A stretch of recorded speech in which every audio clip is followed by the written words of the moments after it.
আসসালামু আলাইকুম রহমতুল্লাহি ওবরাকাতুহ। আলহামদুলিল্লাহি রাব্বিল আলামিন ওয়াসসালাতু ওয়াসসালামু আলা সাইয়্যিদিল মুরসালিন ওয়া আলা আলিহি ওয়া সাহবিহি ওয়া মান তাবিআহুম বিইহসানিন ইলা ইয়াউমিদ্দিন, আম্মা বা'দ। সম্মানিত ভাই ও বোনেরা, আমাদের ধারাবাহিক সিরাতে রাহমাতুল আলামিন ইতিপূর্বে আমাদের 40 পর্ব আলোচনা হয়েছে। আজকে আমাদের সিরাতে রাহমাতুল আলামিনের 41 এবং 42তম পর্বের আলোচনা হবে ইনশাআল্লাহ। গত পর্বে আমরা সর্বশেষ যে বিষয়ের উপরে আলোচনা করেছিলাম মনে আছে আপনাদের? মক্কা বিজয়, ফাতহে মক্কার উপরে আমরা গত পর্বে সর্বশেষ আলোচনা করেছি। আজকে 41তম পর্বে আমাদের যে বিষয়টি আলোচনা হবে সেটি হলো গাজওয়াতু হুনাইন। হুনাইনের গাজওয়া, হুনাইনের যুদ্ধ। এই গাজওয়ায়ে হুনাইনের উপরেই আমাদের 41তম পর্বের আলোচনা হবে। আর 42তম পর্বে গাজওয়ায়ে হুনাইনের সাথে সম্পৃক্ত কিছু সারিয়া এবং গাজওয়া, এই বিষয়ের উপরে আমরা সংক্ষিপ্তভাবে আলোচনা করার চেষ্টা করব ইনশাআল্লাহ। প্রথমে আমরা যে বিষয়টি আলোচনা করব সেটি হলো গাজওয়াতু হুনাইন। গাজওয়া এবং সারিয়া, এই দুইটার মধ্যে পার্থক্য তো আমরা সবাই জানি নাকি? কে কে জানেন দেখি হাত তোলেন তো।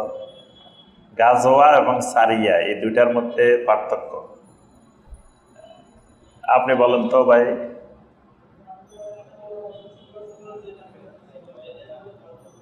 জি, মাশাআল্লাহ মাশাআল্লাহ, বারাকাল্লাহ ফি ইলমিক। ভাই সুন্দরভাবে বলছেন যে যেই অভিযানে নবী সাল্লাল্লাহু আলাইহি ওয়াসাল্লাম সরাসরি নেতৃত্ব দিয়েছেন, নবী সাল্লাল্লাহু আলাইহি ওয়াসাল্লাম সেনা প্রধান ছিলেন, যুদ্ধের প্রধান নেতৃত্বে ছিলেন নবী সাল্লাল্লাহু আলাইহি ওয়াসাল্লাম, সেটাকে বলা হয় গাজওয়া। আর যেটাতে নবী সাল্লাল্লাহু আলাইহি ওয়াসাল্লাম নিজে উপস্থিত ছিলেন না, কিন্তু নবী সাল্লাল্লাহু আলাইহি ওয়াসাল্লামই পরিচালনা করেছেন। নবী সাল্লাল্লাহু আলাইহি ওয়াসাল্লাম মদিনা মুনাওয়ারাতে থেকে পরিচালনা করেছেন, সরাসরি ওই অভিযানে অংশগ্রহণ করেন নাই। কোনো একজন সাহাবীকে সেনাপ্রধান বানিয়ে ওই অভিযানের নেতৃত্ব দিয়েছেন। এরকম অভিযানগুলোকে বলা হয় সারিয়া, গাজওয়া এবং সারিয়া। আজকে আমরা প্রথমে যেটি আলোচনা করব এটা হলো গাজওয়া। এটা হলো গাজওয়া, তার মানে এটার মধ্যে নবী সাল্লাল্লাহু আলাইহি সাল্লাম নিজে অংশগ্রহণ করেছেন। আচ্ছা, আমরা জানি এর আগে মক্কা বিজয় হয়েছে। মক্কা বিজয় হয়েছে কোন মাসে? জি, এটাও জানেন না, অনেকেই দেখি জানে না।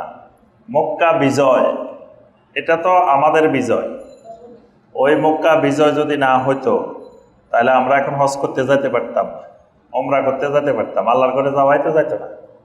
তো সে মক্কা বিজয়, ফাতহে মক্কা, এটা পুরা মুসলিম উম্মার জন্য একটি গৌরবের, একটি সম্মানের। আর রমাদান মাস এটা মুসলিম উম্মার গৌরবের মাস, মুসলিম উম্মার বিজয়ের মাস। রমাদান মাসের আরেক নাম শাহরুল ফাতহ, মানে এটা বিজয়ের মাস। এই রমাদান মাসে আল্লাহ রাব্বুল আলামিন বদরে বিজয় দান করছেন। ইসলামের প্রথম গাজওয়া, গাজওয়ায়ে বদর। এই বদরে নবী সাল্লাল্লাহু আলাইহি ওয়াসাল্লাম দোয়া করছিলেন, আল্লাহুম্মা ইন তাহলিক হাযিহিল ইসাবাতু লা তু'বাদ ফিল আরদ। আয় আল্লাহ, আজকে এই বদরের ময়দানে এই ক্ষুদ্র বাহিনীটা যদি পরাজিত হয় তাহলে আপনার জমিনে আপনার ইবাদত করার মতো ব্যক্তি, মানুষ খুঁজে পাওয়া যাবে না। আল্লাহ রাব্বুল আলামিন সেই বদরে বিজয় দান করছেন। সেই বদরটা ছিল কোন মাসে? রমাদান মাস। রমাদান মাস কোরআন নাজিলের মাস, রমাদান মাস কোরআনের বিজয়েরও মাস। আল্লাহ রাব্বুল আলামিন দ্বিতীয় হিজরির 17ই রমাদান বদরে বিজয় দান করছে।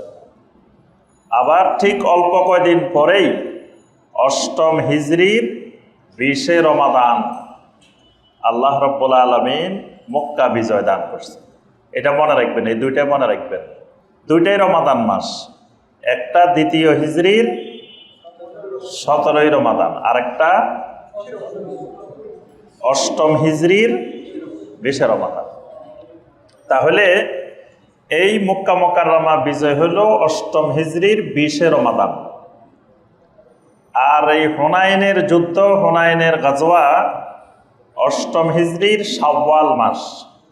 8ম হিজরির শাওয়াল মাস, শাওয়াল মাস মানে এই রমাদানের পরেই। নবী সাল্লাল্লাহু আলাইহি ওয়াসাল্লাম 19 দিন মক্কা বিজয়ের পরে 19 দিন মক্কায় অবস্থান করছেন। মক্কা মুকাররমাতে 19 দিন ছিলেন। এই 19 দিন নবী সাল্লাল্লাহু আলাইহি ওয়াসাল্লাম সালাত কসর করেছেন। নবী সাল্লাল্লাহু আলাইহি ওয়াসাল্লাম এই 19 দিনে মক্কা মুকাররমায় সালাত কসর করেছিলেন। মক্কা মুকাররমা বিজয় হয়ে গেল 8ম হিজরির রমাদান মাসে। এখন কোরাইশেরা সকলেই কি করলো? আত্মসমর্পণ করলো। নবী সাল্লাল্লাহু আলাইহি সাল্লামের সামনে এসে সবাই হাত জোড় করে দাঁড়িয়ে গেছে। নবী সাল্লাল্লাহু আলাইহি সাল্লাম বলছেন, যারা আবু সুফিয়ানের ঘরে ঢুকবে তারা নিরাপদ, যারা বাইতুল্লাহ ঢুকবে তারা নিরাপদ। কেউ বাইতুল্লাহ ঢুকছে, কেউ আবু সুফিয়ানের ঘরে ঢুকছে। আচ্ছা, এরপরে নবী সাল্লাল্লাহু আলাইহি সাল্লাম সবাইকে বললেন, তোমরা বের হয়ে আসো। আর যারা আত্মসমর্পণ করে নাই তারা পালাই গেছে। যেমন ইকরামা বিন আবু জাহাল পালাই গেছে, সফওয়ান বিন উমাইয়া পালাই গেছে, এরকম অনেকে পালাই গেছে। তারা আর মক্কাতেই নেই। আর যারা মক্কাতে ছিল তারা কেউ আল্লাহর ঘরে ঢুকছে, কেউ আবু সুফিয়ানের বাড়িতে ঢুকছে। নবী সাল্লাল্লাহু আলাইহি সাল্লাম বললেন, সবাই বের হয়ে আসো। সবাই আত্মসমর্পণ করে বের হয়ে আসছে। নবী সাল্লাল্লাহু আলাইহি সাল্লাম জিজ্ঞাসা করলেন, মা যা তারাও না মা আকুলু বিকুম, তোমরা কি মনে করো, কি ধারণা করো, আমি তোমাদেরকে কি বলবো? তখন তারা উত্তর দিছে কি? আখুন কারিম ওয়া ইবনু আখিন কারিম খাইরান, আমরা আপনার থেকে কল্যাণকর কিছু আশা করি। আপনি আমাদের সম্মানিত ভাই, আমাদের সম্মানিত ভাইয়ের ছেলে, এখন হয়ে গেছে সম্মানিত। আর আগে ছিলেন কি? এর আগ পর্যন্ত পলাতক আসামি, বিদ্রোহী। নবী সাল্লাল্লাহু আলাইহি সাল্লামকে তারা বলতো ইন্নাহু সাবিউন কাজ্জাব, নাউযুবিল্লাহ। তারা বলতো নবী সাল্লাল্লাহু আলাইহি সাল্লাম হলেন ধর্মত্যাগী, মানে বাপদাদার ধর্ম ত্যাগ করছে আর মিথ্যাবাদী, নাউযুবিল্লাহ। আর এখন হয়ে গেছে কি? আখুন কারিম ওয়া ইবনু আখিন কারিম, আপনি তো আমাদের সম্মানিত ভাই আর সম্মানিত ভাইয়ের ছেলে। নবী সাল্লাল্লাহু আলাইহি ওয়াসাল্লাম বললেন, ইন্নী আকুলু লাকুম কামা ক্বালা মূসা কামা ক্বালা ইউসুফ লিইখওয়াতিহি, আমি তোমাদেরকে সেই কথাটাই বলবো যে কথাটা ইউসুফ আলাইহিস সালাম তার ভাইদেরকে বলছিলেন। ইউসুফ আলাইহিস সালাম তার ভাইদেরকে কি বলছিলেন? লা তাসরিবা আলাইকুমুল ইয়াউম, আজকের এই দিনে তোমাদের উপরে আমার কোনো প্রতিশোধ পরায়ণতা নাই, কোনো প্রতিশোধ নিব না। তোমরা এই পর্যন্ত এই নবুয়তের পর থেকে মাক্কি জীবনের 13 বছর, মাদানী জীবনের 8 বছর, কয় বছর হয়েছে? 21 বছর। এই 21 বছর ধরে এমন কোনো চক্রান্ত, এমন কোনো ষড়যন্ত্র বাদ রাখে নাই নবী সাল্লাল্লাহু আলাইহি ওয়াসাল্লাম এবং ইসলামকে নিচ্ছিন্ন করার জন্য।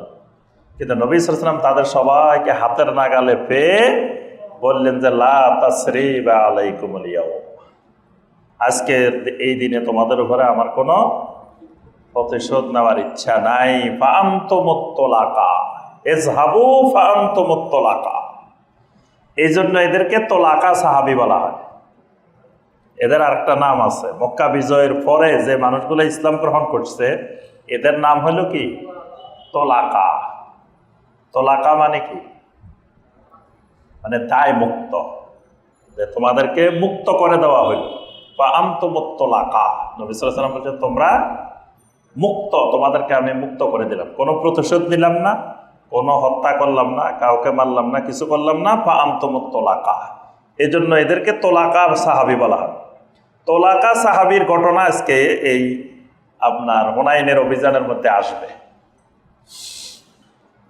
আচ্ছা, এখন মক্কা মুকাররমা আলহামদুলিল্লাহ ইসলামের পতাকা তলে এসে গেছে। আমরা গত সিরাত আলোচনায় আমরা আলোচনা করছি। এখন এই মক্কা মুকাররমার এই বিজয়কে দুইটা গোত্র সহ্য করতে পারে নাই। দুইটা গোত্র সহ্য করতে পারে নাই, মেনে নিতে পারে নাই। এই দুইটা গোত্রের নাম হলো বনু হাওয়াজিন। হাওয়াজিন গোত্র আর সাকিব গোত্র। হাওয়াজিন, সাকিব, এই দুটা মনে রাখবেন, একটা হাওয়াজিন আর একটা হলো সাকিব। সাকিফের আলোচনা আমরা কিন্তু এর আগে করছি। বলেন তো কোথায় করছি? সাকিব গোত্রের আলোচনা। জি না, নবী সাল্লাল্লাহু আলাইহি ওয়াসাল্লাম নবুয়তের 10ম বছরে তায়েফে যে দাওয়াত দিতে গেছিলেন, ওই সাকিব গোত্রের কাছে নবী সাল্লাল্লাহু আলাইহি ওয়াসাল্লাম দাওয়াত দিতে গেছিলেন। সাকিব গোত্রের 3 নেতার কাছে নবী সাল্লাল্লাহু আলাইহি ওয়াসাল্লাম দাওয়াত দিয়েছিলেন। তারা যে নির্যাতনটা করছে এটা ওই সাকিব গোত্র করছে। তা এখন মক্কা মুকাররমার কুরাইশেরা সবাই আত্মসমর্পণ করছে, কিন্তু মক্কা মুকাররমার পার্শ্ববর্তী এই বনু হাওয়াজিন আর বনু সাকিব, এই দুই গোত্র এই বিজয়কে মেনে নিতে পারেনি। হুনাইনটা হলো মক্কা মুকাররমা থেকে 10 মাইল দূরে, আপনার আরাফাতের দিকে। আরাফাতের ময়দানটা যেদিকে মক্কা মুকাররমা থেকে, ওই দিকে একটা জায়গার নাম হুনাইন। আল্লাহ রাব্বুল আলামিন কোরআনে কারিমে হুনাইন শব্দটা উল্লেখ করছে। এই যে আজকে মাগরিবের সালাতে তেলাওয়াত করছি না, সূরা তাওবার 25 নম্বর আয়াত, আল্লাহ সুবহানাহু ওয়া তাআলা বলছেন, লাকাদ নাসারাকুমুল্লাহু ফি মাওয়াতিনা কাসীরাতিন ওয়া ইয়াউমা হুনাইন। আল্লাহ রাব্বুল আলামিন তোমাদেরকে অনেক জায়গায় বিজয় দান করেছেন, বিশেষ করে ওয়া ইয়াউমা হুনাইনিন, হুনাইনের দিনেও আল্লাহ তোমাদেরকে বিজয় দান করছেন। সুবহানাল্লাহ। হুনাইনের কথা, এই ইয়াউমা হুনাইন কোরআনে কারিমে সূরা তাওবার 25 নম্বর আয়াতে আল্লাহ রাব্বুল আলামিন উল্লেখ করেছেন। এই হুনাইন একটা প্রসিদ্ধ এলাকার নাম, যেটা মক্কা মুকাররমা থেকে 10 মাইল দূরে। এই এলাকায় কি করছে, হাওয়াজিন গোত্রের লিডার, হাওয়াজিনের যে নেতা, সেই নেতার নাম হলো মালিক বিন আউফ আন-নাসরি। মালিক বিন আউফ আন-নাসরি, সে ছিল হাওয়াজিনের নেতা।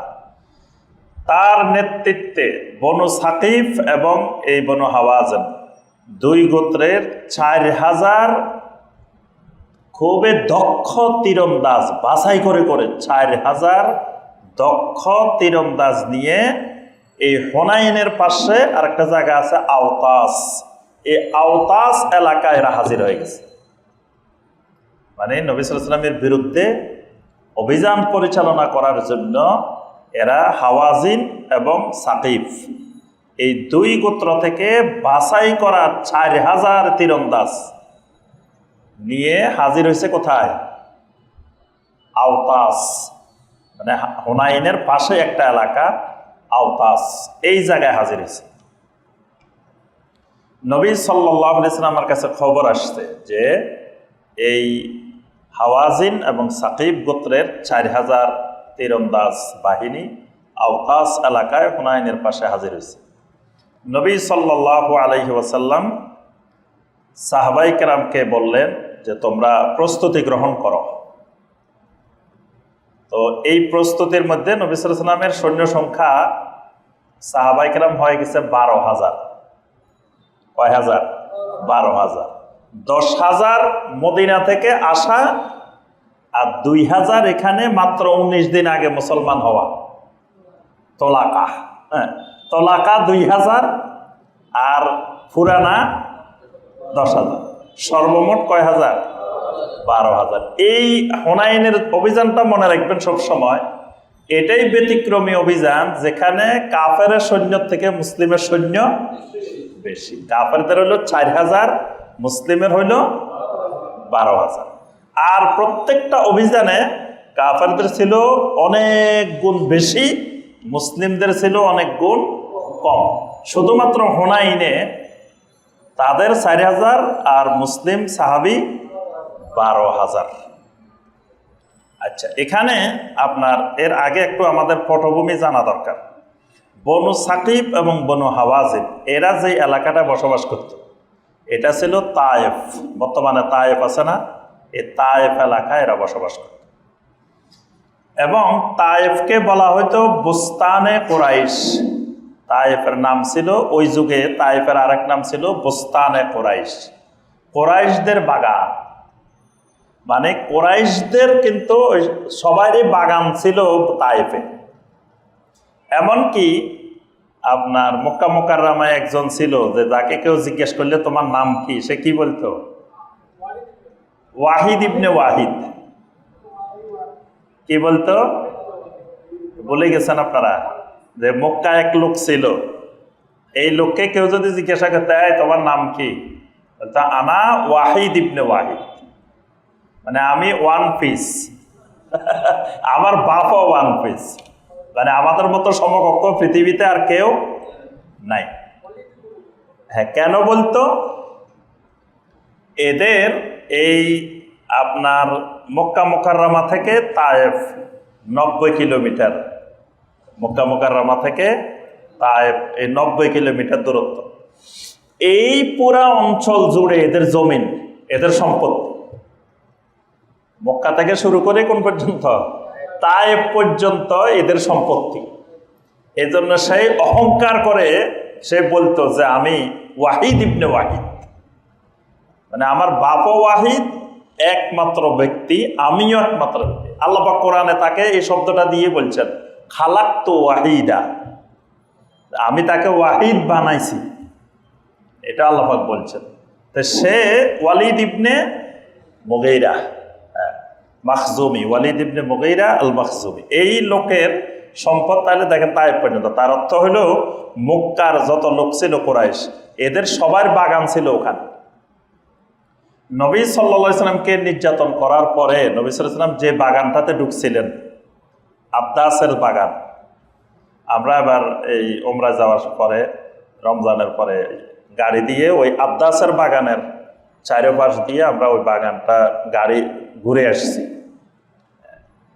তো এই যে বাগানটাতে গেছিলেন, এই বাগানের মালিকও ছিল কারা? কোরাইশ। ওই আব্দাসের যে বাগান, ওই বাগানের মালিকও, আঙ্গুর বাগানের ওই বাগানের মালিকও কারা? কোরাইশ। অর্থাৎ কোরাইশদের প্রত্যেকের ওই জায়গায় কিছু না কিছু জমিন ছিল, বাগান ছিল। এজন্য তায়েফের আরেক নাম ছিল বুস্তানে কোরাইশ, কোরাইশদের বাগান। আরেকটা জিনিস মনে রাখতে হবে, মক্কা মুকাররমার কোরাইশেরা পৃথিবীতে তৎকালীন সময়ে আভিজাত্যের অধিকারী, শ্রেষ্ঠ জাতি। কিন্তু যেই কারণে শ্রেষ্ঠ হয়েছে, এই কারণের জায়গাগুলো সব তায়েফে।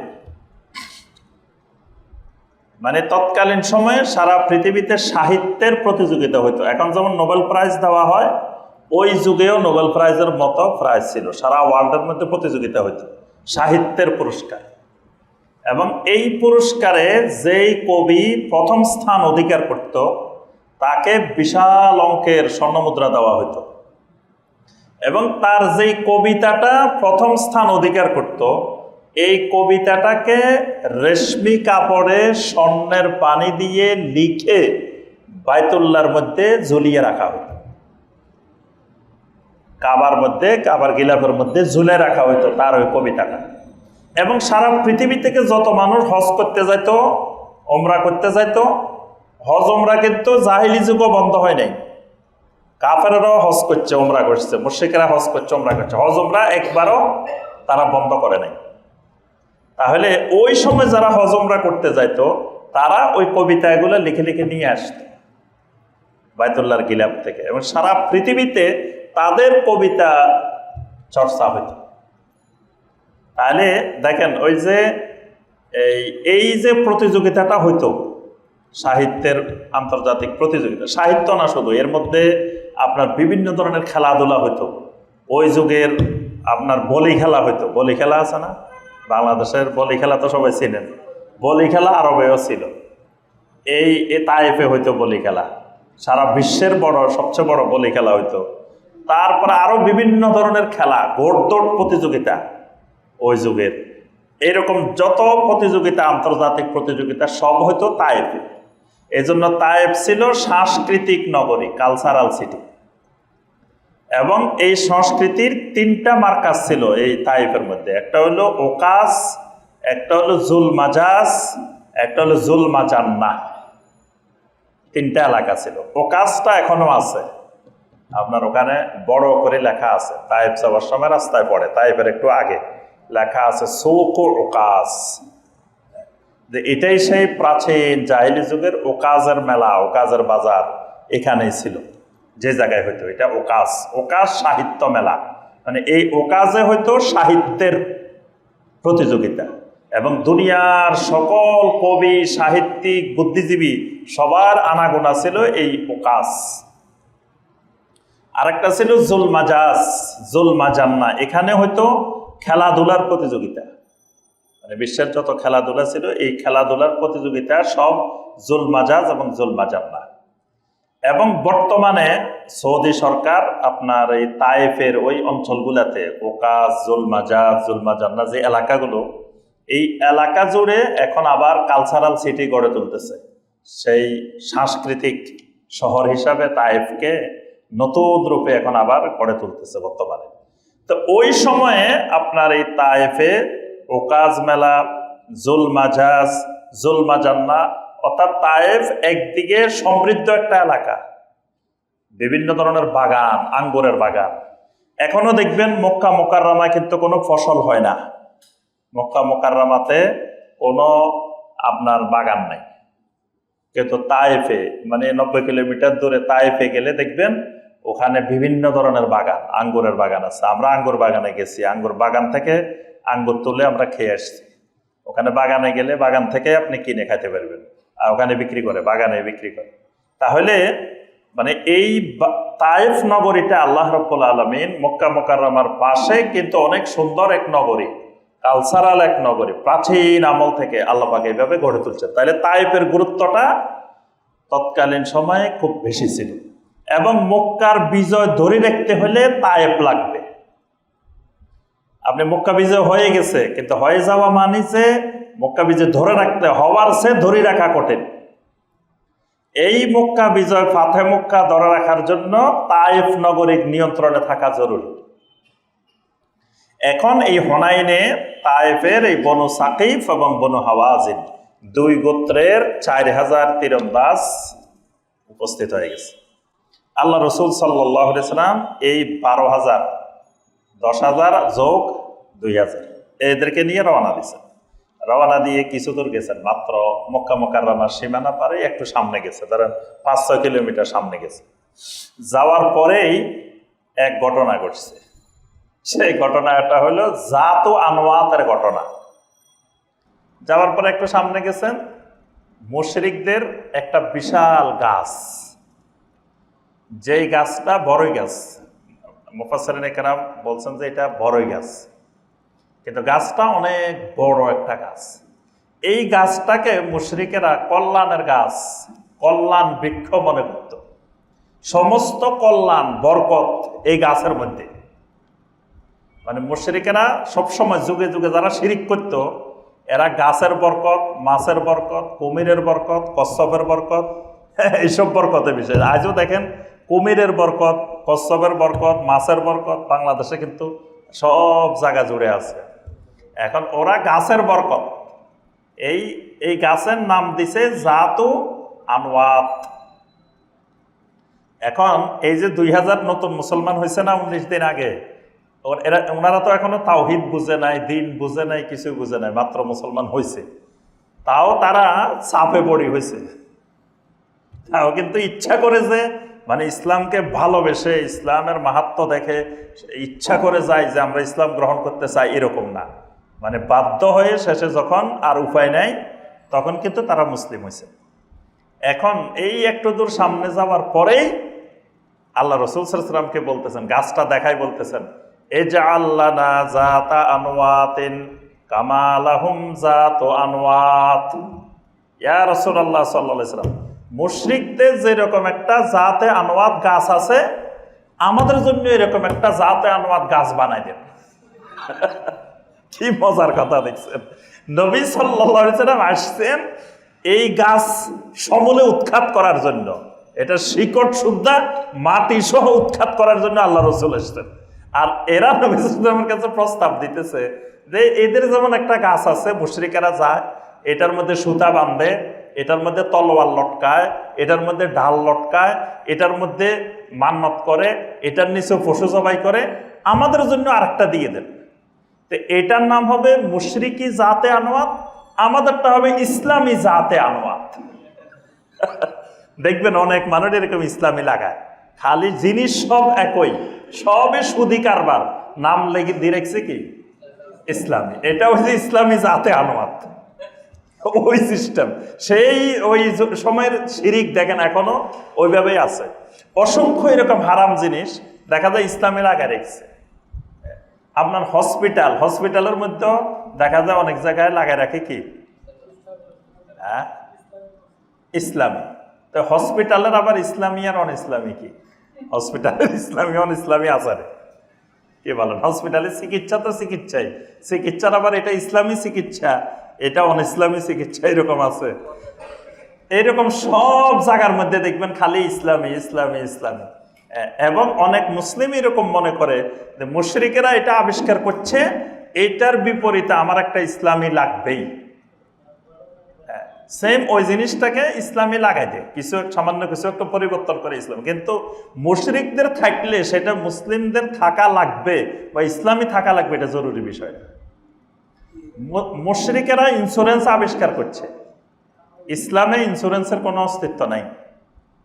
ইসলামে জাকাতের ব্যবস্থাপনা করছে, ইসলামের জাকাত আছে, মুশরিকদের জাকাত নাই। তো মুশরিকেরা কি আমাদের জাকাত দেখে দেখে তারা জাকাতের বিধান প্রবর্তন করছে? করে নাই। তাহলে আমরা তাদের ইন্স্যুরেন্স দেখে তাদের বিমা ইন্স্যুরেন্স বানাইতে হবে ইসলামী ইন্স্যুরেন্স। তাদেরটা সাধারণ ইন্স্যুরেন্স, আমাদেরটা ইসলামী। আসলে জিনিস একটা, দুটাই সুদ খায়, দুটাই সুদের ব্যবসা, দুটাই সুদের কার্যক্রম, কিন্তু নাম দিয়ে রাখছে কি ইসলামী। কারণ ওই যে সাধারণ মানুষগুলো ইসলামকে ভালোবাসে, ইসলামী নাম শুনলে তার ব্যবসা জমবে, এই কারণে ইসলামী লাগাই দিছে। এখন এই মানুষগুলা নবী সাল্লাল্লাহু আলাইহি ওয়াসাল্লামের কাছে প্রস্তাব দিতেছে যে ইজআল লানা যাতা আনওয়াত কামা লাহুম যাতু আনওয়াত, এদের যেমন মুশরিকদের যেমন একটা জাতে আনওয়াত আছে, আমাদের জন্য এরকম একটা জাতে আনওয়াত বানাই দেন। নবী সাল্লাল্লাহু আলাইহি ওয়াসাল্লাম এটা শুনে বললেন সুবহানাল্লাহ। নবী সাল্লাল্লাহু আলাইহি ওয়াসাল্লাম এদের প্রস্তাব শুনে প্রথমে বললেন সুবহানাল্লাহ, কোন রাওয়ায়াতে আসছে নবী সাল্লাল্লাহু আলাইহি ওয়াসাল্লাম বলেন আল্লাহু আকবার, মানে তোমরা কি প্রস্তাব নিয়ে আসলে আমার কাছে। এরপরে নবী সাল্লাল্লাহু আলাইহি ওয়াসাল্লাম বলতেছেন যে তোমাদেরকে দেখতেছি কামা ক্বালা বানু ইসরাঈলু লিমূসা, বানি ইসরাঈলও এরকম মুসা আলাইহিস সালামকে একটা প্রস্তাব দিছিল। বানি ইসরাঈলও মুসা আলাইহিস সালামকে এরকম একটা প্রস্তাব দিছে। প্রস্তাবটা কি? ইজআল লানা ইলাহান কামা লাহুম আলিহা, মুশরিকদের যেমন অনেক মাবুদ আছে, বাতিল মাবুদ, এরকম আমাদের জন্য একটা মাবুদ বানাই দেন। ওইটা মুশরিকি মাবুদ, আমাদেরটা ইসলামী মাবুদ। বনি ইসরাঈলও মুসা আলাইহিস সালামের কাছে এরকম প্রস্তাব দিছে। তা আল্লাহ রাসূল সাল্লাল্লাহু আলাইহি ওয়াসাল্লাম বললেন তোমরাও সেই বনি ইসরাঈলের মতো একই প্রস্তাব আমার কাছে নিয়ে আসলা। মুসা আলাইহিস সালাম বনি ইসরাঈলের প্রস্তাব শুনে বলছেন ইন্নাকুম কাওমুন তাজহালুন, আরে তোমাদেরকে দেখতেছি পুরা জাহেল।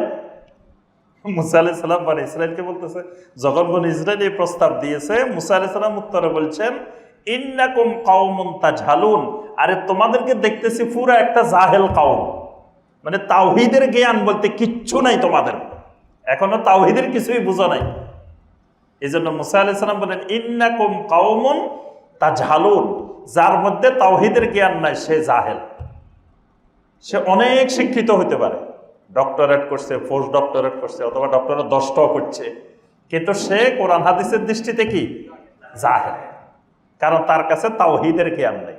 মুসা আলাইহিস সালাম এই জন্য তাকে বলছেন, এদেরকে বলছেন ইন্নাকুম কওমুন তাজহালুন, তোমরা জাহেল, তোমাদের মধ্যে তাওহীদের জ্ঞান নাই। তো নবী সাল্লাল্লাহু আলাইহি ওয়াসাল্লাম বললেন লাতাতবাউন্না সুনানা মান কানা ক্বাবলাকুম, অবশ্যই তোমরাও এক সময় আমার এই উম্মত সেই বানি ইসরাইলকে কদম বকদম, মানে নবী সাল্লাল্লাহু আলাইহি ওয়াসাল্লাম বলেন হাজওয়ান নাআল বিন নাআল, জুতার এক ফিতা যেমন আরেক ফিতার মতো, মানে দুই পায়ে দুইটা পড়ছেন, এখন এই পায়ের জুতার ফিতা লাগাইছেন একরকম, ওই পায়ে আরেক রকম, দুইটা দুই কালার, এরকম দেওয়া যায়? আপনি যদি জুতার ফিতা দুইটা দুই রকমের, এই পায়েরটা এক কালার, এই পায়েরটা এক কালার, এরকম লাগাই যদি রাস্তা দিয়ে হাঁটেন, মানুষ দেখলে আপনাকে কি মনে করবে? আবার কোনোদিন কোনো মানুষকে দেখছেন জুতার এই ফিট ক্ষয় হয়ে গেছে, ওই ফিটে আপনার ফিতা লাগায় জুতা পরে, এরকম মানুষ দেখছেন? দেখেন নাই? আমি দেখছি জুতার এই ফিট ক্ষয় হয়ে গেছে, পরে ওই ফিটে আপনার ফিতা লাগায় জুতা পড়ছে। ইদানিং এখন আর দেখা যায় না, আগে আগে ছিল, মুরব্বীদের মধ্যে এরকম মানুষও অনেকেই ছিল, একজন দুইজন না, অনেক মানুষ এরকম ছিল। তো নবী সাল্লাল্লাহু আলাইহি ওয়াসাল্লাম বলতেছেন হাজওয়ান নাআল বিন নাআল, যে ডান পায়ের জুতার ফিতা যেরকম বাম পায়ের জুতার ফিতাও একই রকম হয়। ওই ইহুদিরা বনি ইসরাইলেরা যা যা করছে আমার উম্মত ঠিক সব করবে। তো এই জাতে আনওয়াতের কথা শুনে নবী সাল্লাল্লাহু আলাইহি ওয়াসাল্লাম বললেন লাতাতবাউন্না সুনানা মান কানা ক্বাবলাকুম, তোমরাও তোমাদের পূর্ববর্তীদের ওই রীতিনীতি ওই পদ্ধতি অবশ্যই অবশ্যই অনুসরণ করবে। এবং নবী সাল্লাল্লাহু আলাইহি ওয়াসাল্লাম বলছেন ততক্ষণ কিয়ামত হবে না, লা তাকুমুস সাআ, ততক্ষণ পর্যন্ত কিয়ামত হবে না যতক্ষণ পর্যন্ত আমার উম্মতের কিছু মানুষ মূর্তি পূজা না করবে। মানে কিয়ামতের আগে আমার উম্মত মূর্তি পূজা করবে, এই উম্মতের মধ্যেও মূর্তি পূজার প্রচলন হবে বনি ইসরায়েলের মতোই। তো এটা এখন হয়ে গেছে, প্রায় হয়ে গেছে। এই উম্মত বর্তমানে পৃথিবীতে মূর্তি পূজা করে, মূর্তি পূজাকে শিরিক মনে করে না।